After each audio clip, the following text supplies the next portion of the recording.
Hamas, considered a terrorist group by the US and others, has said its delegation is heading to Cairo to resume the Gaza truce talks. The negotiations that involve the US, Qatar and Egypt are taking place as Israel threatens to launch an offensive in the city of Rafah. Some 1.5 million Palestinians are taking refuge in the southern city. The UN and the US have warned against the operation. The truce proposal seeks to halt fighting for 40 days and exchange hostages for Palestinian prisoners. Let's now speak to Middle East expert Daniel Gerlach. Hello, Daniel. What more can you tell us about the current deal being negotiated? Yeah, good morning, Eddie. I think this is probably the last chance that with this constellation, with the involvement of Egypt, Qatar and the United States, a hostage deal could be negotiated. And I think that's clear for everyone. The Americans have have invested heavily and put huge pressure also on the Israeli side. I've heard from the Egyptians that they have also changed their posture on Hamas. They have, of course, always been very critical of Hamas and also dosed the pressure. But what they've been doing in the recent days is quite unprecedented. We've seen the head of Egyptian national intelligence, Abbas Kamel, travel to Israel. Now we have the Hamas delegation in Cairo. So I think everyone is very much serious about the proposal. However, previously the negotiators have observed that whenever they came very close to a deal, both sides, as the Qataris said, the Israeli and the Hamas side, sabotaged it. And I think there's great expectations, but also a high degree of frustration. Now they're talking about numbers, apparently the number of hostages, the humanitarian situation of the hostages.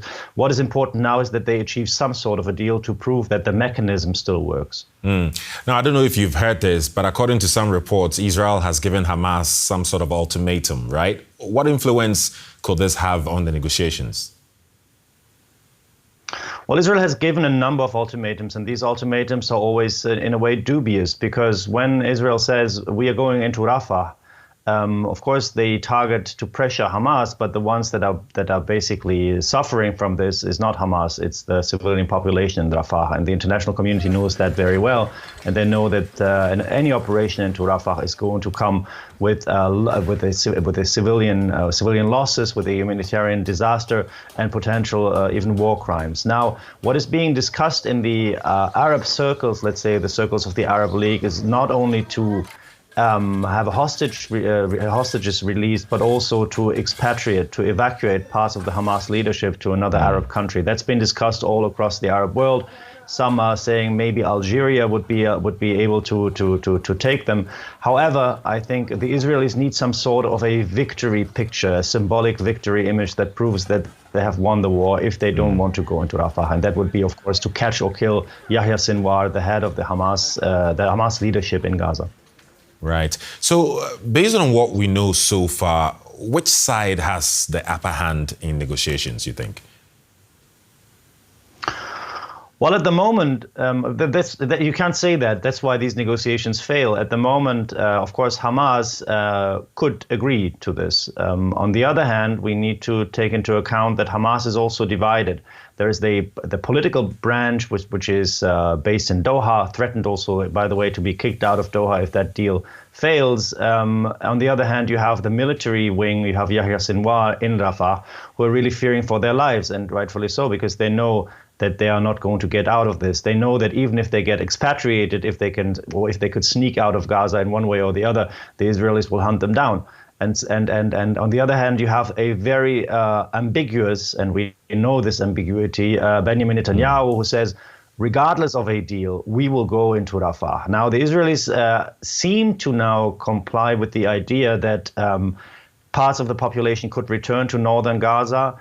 They seem to indicate to the Americans that they're also willing to sign up for some sort of a cooperation management of Gaza, so they wouldn't occupy the Gaza Strip. But everyone knows in Israel, in the region, and best in the United States, that Benjamin Netanyahu changed his mind and has a very tactical relationship to truth and his commitments. Right. So if the current deal on the table fails, what could this mean for the ongoing war?